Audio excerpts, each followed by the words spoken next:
اگر یہ جاہل قاصر نہیں ہے، جاہل مقصر، جو لوگ جان بوجھ کے مسئلے نہیں سیکھتے، یا وہ جاہل قاصر ہے، مجبور جاہل ہے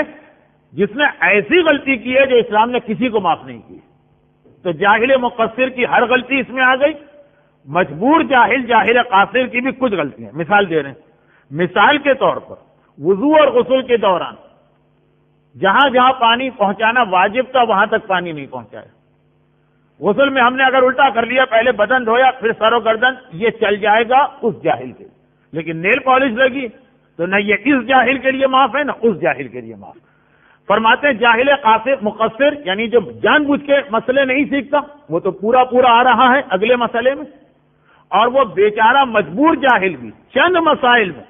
وہ بھی اس میں آئے گا. چند مسائل جیسے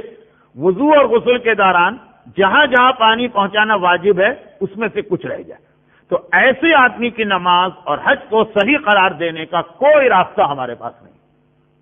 پوری شریعت میں کوئی گنجائش ہی نہیں. اسی سے ملتا جلتا سوال جب آغا خود سے پوچھا گیا تو انہوں نے یہی کہا تھا کہ ہم شریعت بتاتے ہیں، شریعت بناتے نہیں، جو آ گیا آلریڈی ہم آپ کو بتا سکتے ہیں، تو کوئی راستہ نہیں.